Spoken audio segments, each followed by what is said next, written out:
guys, perkenalkan nama saya Marlon Gladit dari program studi Sarjana Terapan Keperawatan semester 7. Di sini saya akan membuat tugas video untuk memenuhi ujian tengah semester mata kuliah epidemiologi. Di sini saya akan menjelaskan 3 topik. Yang pertama, apa itu epidemiologi? Yang kedua, bentuk model epidemiologi dan apa saja yang berkaitan dengan kasus penyakit. Kemudian yang ketiga yaitu masa perjalanan atau riwayat penyakit, prepatogenesis dan patogenesis hingga sampai ke orang tersebut. Baik, saya akan menjelaskan topik yang pertama yaitu apa itu epidemiologi.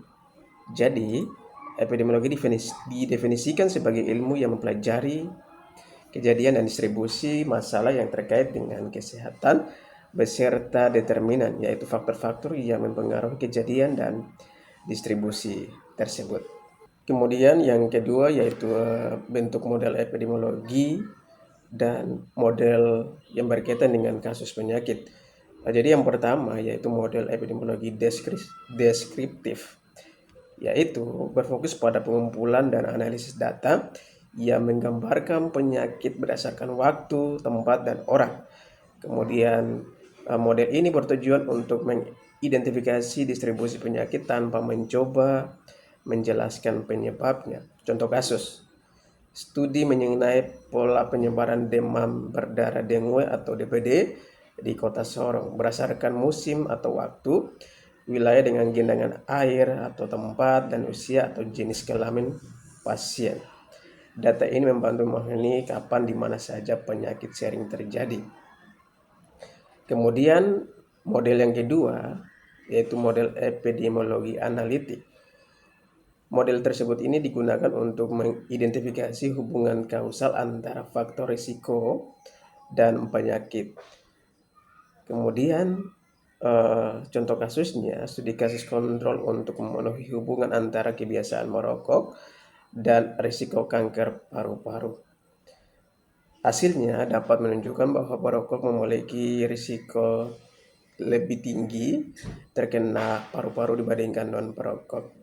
Kemudian metode yang ketiga yaitu metode epidemiologi eksperimental, yaitu metode ini melibatkan manipulasi faktor tertentu atau intervensi untuk menilai efeknya pada penyebaran atau pencegahan penyakit.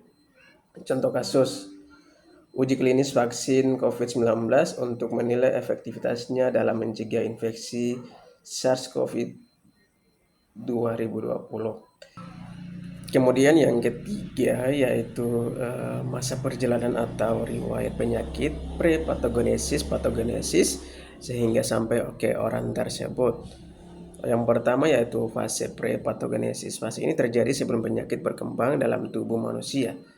Proses terjadinya interaksi antara 3 komponen epidemiologi. Yang pertama yaitu agen.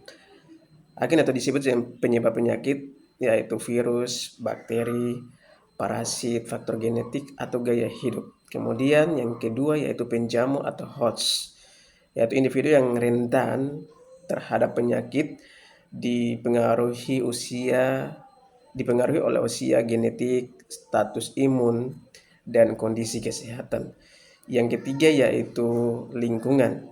Faktor eksternal yang mempengaruhi interaksi antara agen dan penjamu seperti kebiasaan, sanitasi, dan perilaku. Contoh kasus penyakit COVID-19, agennya itu virus SARS-CoV-2, kemudian penjamunya orang dengan daya tahan tubuh lemah seperti lansia atau penderita komorbid. Kemudian lingkungan, ruangan tertutup dengan ventilasi buruk, interaksi fisik tanpa masker. Kemudian pencegahan primer atau pencegahan dasar yaitu mencegah terjadinya penyakit dengan vaksinasi, edukasi tentang pola hidup sehat, meningkatkan sanitasi lingkungan. Kemudian yang kedua yaitu fase patogenesis. Fase ini dimulai ketika agen berhasil masuk ke tubuh penjamu. Fase ini memiliki beberapa tahap. Yang pertama itu tahap inkubasi. Agen penyakit berkembang biak dalam tubuh tanpa gejala yang tampak. Lamanya masa inkubasi tergantung pada agen tersebut. Misalnya COVID-19 2-14 hari. Kemudian demam berdarah dengue atau DBD, masa inkubasinya 4-10 hari. Kemudian yang kedua, tahap gejala dini. Gejala ringan atau tidak spesifik mulai muncul, penjamu mungkin merasa tidak nyaman, seperti demam atau kelelahan. Kemudian yang ketiga, tahap penyakit klinis. Gejala khas penyakit mulai terlihat, penyakit berkembang menjadi lebih serius tanpa pengobatan.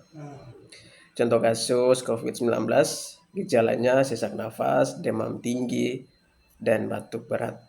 Kemudian contoh kasusnya berikut, penyakit TBC, yaitu gejala atau manifestasi klinis, batuk berdarah, keringat malam. Kemudian yang keempat, yaitu tahap penyembuhan atau komplikasi.